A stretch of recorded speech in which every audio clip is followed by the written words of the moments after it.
Malaysia ekspor minyak. Kita keluarkan minyak, bukan kita beli minyak orang. Kalimat itu terdengar kuat, terdengar meyakinkan, bahkan sempat membuat banyak orang percaya bahwa sebagai negara penghasil minyak, harga bahan bakar seharusnya stabil dan murah. Logikanya sederhana, kalau punya sumber daya sendiri, kenapa harus mahal? Tapi kenyataan di lapangan justru berkata lain. Dalam beberapa minggu terakhir, masyarakat dikejutkan oleh kenaikan harga diesel yang begitu cepat dan tajam.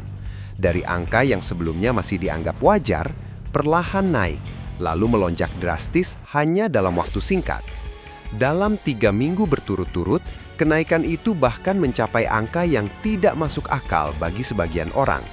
Janji yang dulu terdengar indah, kini berubah menjadi pertanyaan besar. Apa yang sebenarnya terjadi?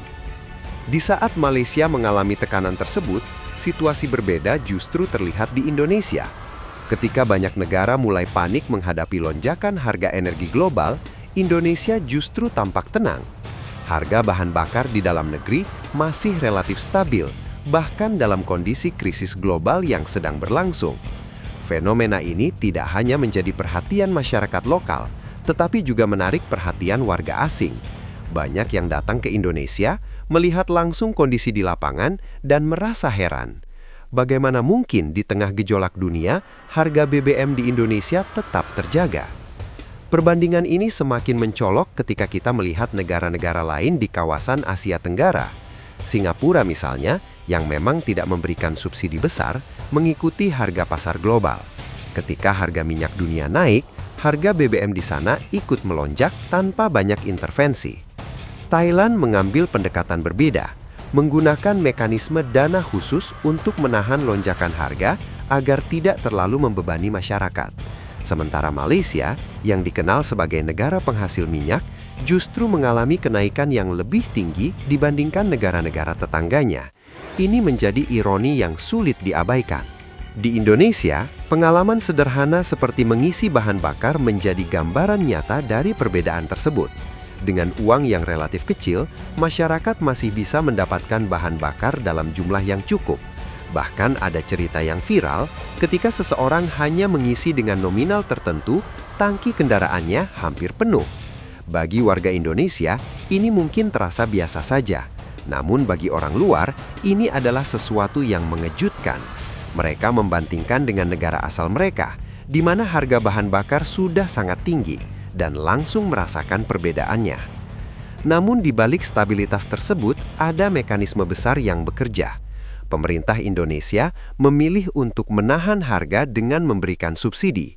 Artinya, sebagian dari beban harga global tidak langsung dibebankan kepada masyarakat, tetapi diserap oleh negara. Ini bukan keputusan yang sederhana, karena melibatkan anggaran yang sangat besar.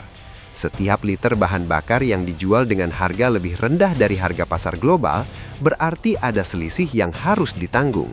Dan selisih itu bukan angka kecil. Kebijakan ini memang memberikan dampak positif dalam jangka pendek. Masyarakat tidak merasakan lonjakan harga secara langsung. Aktivitas ekonomi tetap berjalan. Biaya transportasi masih terkendali, sehingga harga barang tidak naik secara drastis. Ini menciptakan stabilitas yang sangat penting, terutama di tengah situasi global yang tidak menentu. Namun di sisi lain, muncul pertanyaan yang lebih dalam. Sampai kapan kebijakan ini bisa dipertahankan? Karena pada dasarnya, subsidi bukanlah solusi tanpa batas. Ia adalah alat untuk meredam dampak, bukan menghilangkan masalah. Ketika harga minyak dunia terus naik, beban subsidi juga akan semakin besar. Jika tidak diimbangi dengan pemasukan negara yang kuat, maka tekanan terhadap anggaran akan semakin berat. Inilah dilema mulai muncul. Di satu sisi, pemerintah ingin melindungi masyarakat.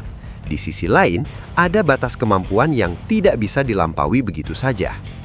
Sementara itu, kondisi global terus berkembang. Konflik di berbagai wilayah, terutama di kawasan Timur Tengah, memberikan dampak besar terhadap pasokan energi dunia.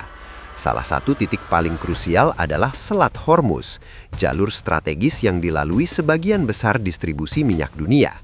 Ketika terjadi gangguan di wilayah tersebut, dampaknya langsung terasa ke seluruh dunia. Harga minyak naik, pasar bereaksi, dan negara-negara mulai merasakan tekanan. Di banyak tempat, situasi ini bahkan memicu protes. Masyarakat turun ke jalan karena tidak mampu menanggung biaya hidup. Harga bahan bakar yang naik menyebabkan efek domino. Biaya transportasi meningkat, distribusi barang menjadi lebih mahal, dan akhirnya harga kebutuhan pokok ikut naik.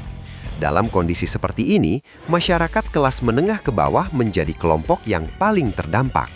Indonesia, setidaknya untuk saat ini, masih berhasil menghindari skenario tersebut.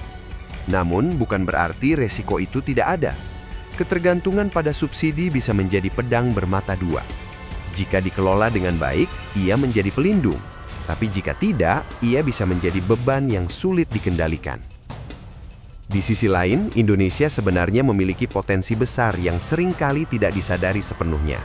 Salah satunya adalah sumber daya kelapa sawit. Dalam skala global, Indonesia merupakan salah satu pemain terbesar dalam produksi minyak sawit mentah atau CPO. Bahkan bersama Malaysia, keduanya menguasai sebagian besar pasar dunia. Ini bukan sekedar komoditas biasa, tetapi bisa menjadi kekuatan strategis. Minyak sawit tidak hanya digunakan untuk kebutuhan pangan, tetapi juga bisa diolah menjadi energi alternatif, seperti biodiesel. Program pencampuran biodiesel yang terus dikembangkan menjadi salah satu langkah penting dalam mengurangi ketergantungan terhadap minyak impor. Dengan memanfaatkan sumber daya sendiri, Indonesia memiliki peluang untuk menciptakan kemandirian energi yang lebih kuat. Jika strategi ini terus dikembangkan, dampaknya bisa sangat besar. Tidak hanya membantu menjaga stabilitas harga di dalam negeri, tetapi juga memberikan posisi tawar yang lebih kuat di tingkat global.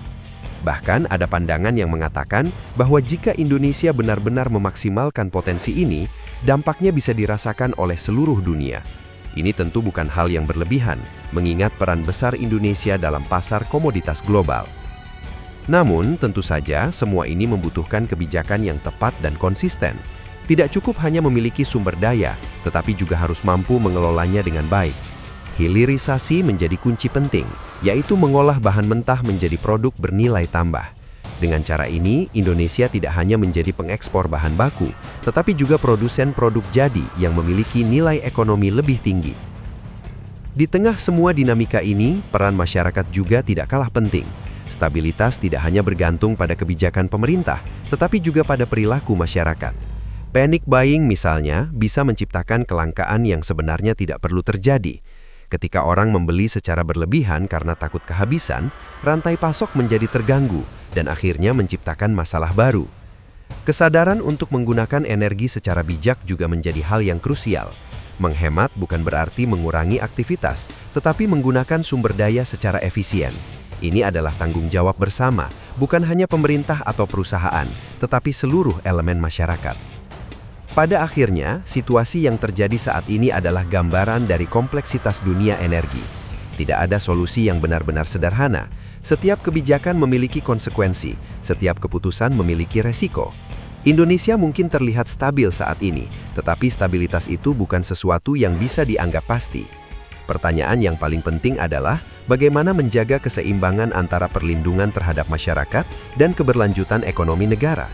Bagaimana memastikan bahwa kebijakan yang diambil hari ini tidak menjadi beban di masa depan. Dan yang tidak kalah penting, bagaimana memanfaatkan peluang yang ada untuk membangun kemandirian yang lebih kuat. Dunia akan terus berubah, harga energi akan terus berfluktuasi, konflik global mungkin akan terus terjadi. Namun di tengah semua itu, negara yang mampu bertahan adalah negara yang memiliki strategi, keberanian, dan kemampuan untuk beradaptasi. Indonesia telah menunjukkan bahwa dengan kebijakan yang tepat, stabilitas bisa dijaga bahkan di tengah krisis global. Tapi perjalanan belum selesai, masalah masih ada di depan, dan pertanyaannya sekarang bukan lagi kenapa Indonesia bisa bertahan, tetapi sampai kapan Indonesia mampu mempertahankan semua ini.